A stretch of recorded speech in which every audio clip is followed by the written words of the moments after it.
that David accepted our invitation to speak tonight and to be able to use his words rather than only his singing voice to be a teacher of Torah tonight. And so I'm thrilled that he has agreed to speak and to share his story and his soul, not only through his singing, but through his words. So I'm delighted to introduce you not to sing, but to speak. Our cantorial intern, David Fair. Shabbat Shalom. Tonight we celebrate the incredible contributions of the Reverend Dr. Martin Luther King Jr. I'd like to speak tonight about the importance of celebrating Martin Luther King Jr. Day in a Jewish space. I'd like to explore this concept with you all through sharing my own life experience as a Jew of color, as well as share how you can continue to make Jewish spaces like CBST welcoming for Jews of color. Sadly, my experience in Jewish spaces isn't always comfortable for me, and the reason is rather complicated.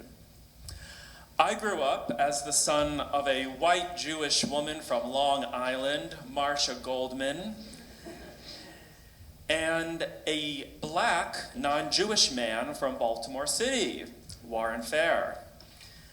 By the 1990s, the Great White Flight had occurred, and whereas my parents had purposefully bought a house in a very racially mixed neighborhood in the suburbs, by the time I was in middle school, I was raised in a black community. Both of my parents had full-time jobs, and all child care was provided by my dad's mother and my dad's sisters. I was raised to be a proud black man, which I wear with a badge of honor today. As much as I'd love to tell you all that this provided me with a rich and fulfilling racial experience that made me a man with strength and resilience, I actually had a really tough time, to say the least. I felt lonely. I was a skinny, non-athletic, gay, Jewish kid who loved musicals and took ballet and tap classes, and I really loved Debbie Friedman. I just wasn't destined to fit in with my classmates. I was bullied mercilessly. And as a child, my brothers and I were at our synagogue at least 5 days a week. I loved going to Hebrew school, and I loved going to Shabbat services. My love of our religion got me through it, but those kids were not so nice either. I didn't look like other Jewish children. There was no such thing, like in 1995, as the phrase Jew of color. Today, when I visit new synagogues, I step in worried. A little voice in my head says, "They're not going to think you're Jewish." A well-intentioned person will step up to me and they'll say, "Welcome to our synagogue." Then they say this as if I'm a child, and they go, "This is a siddur. Have a seat, and you let me know if you need anything." At my last student pulpit, we had a Black History Month Shabbat where I had our choir sing some spirituals. I didn't discuss my parents that evening like I'm doing tonight. I just spoke about my experience being a Jew of color. So that evening, a guest of the bar mitzvah, a white gentleman, came up to me afterward and said, "I find you so fascinating. So when did you think about converting to Judaism?"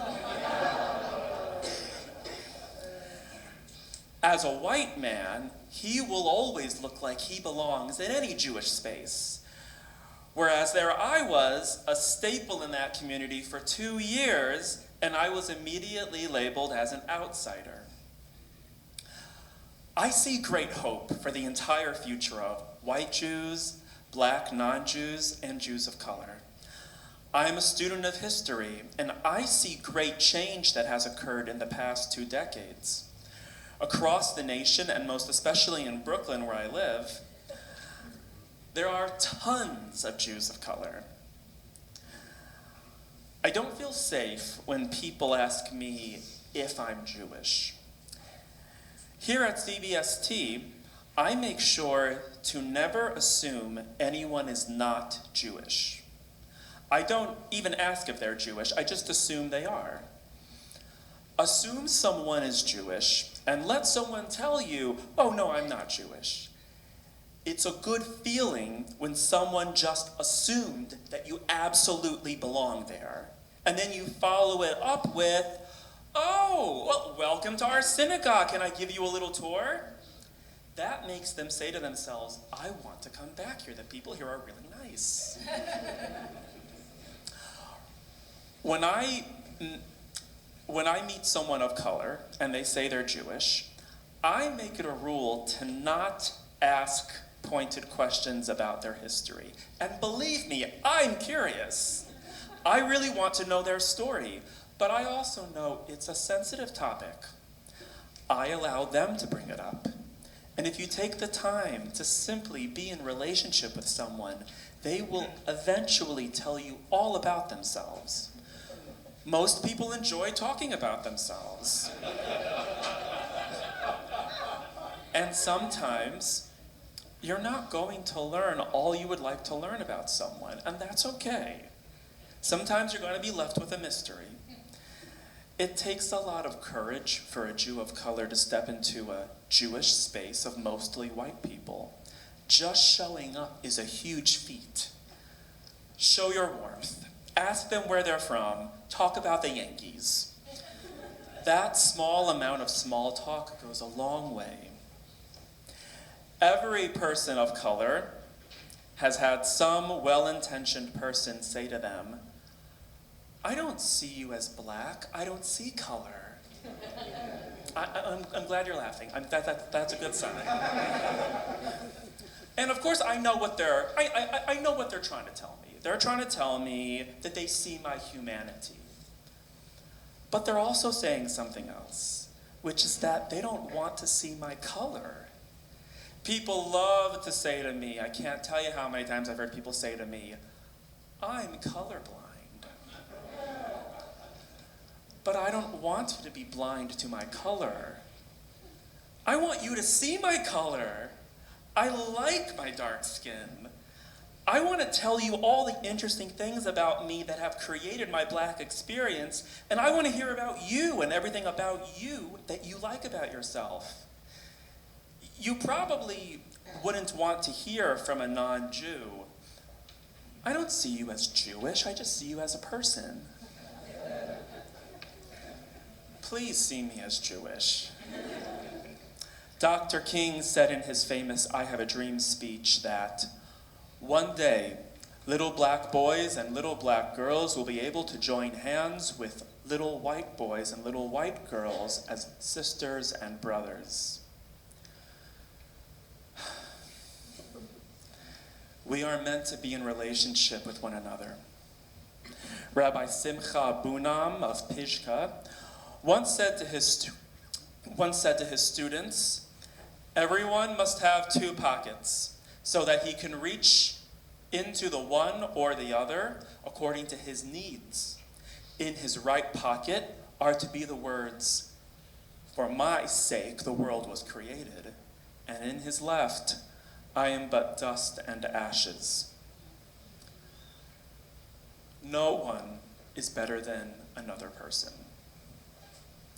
We are all equal. We are all children of God.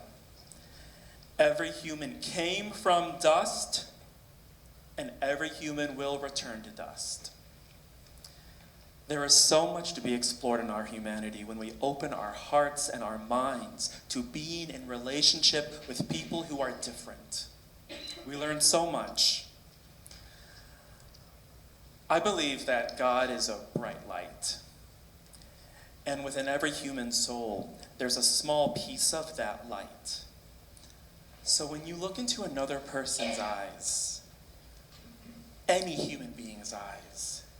You're seeing a piece of God. And you know what else you're seeing? You're seeing a piece of yourself. Shabbat Shalom.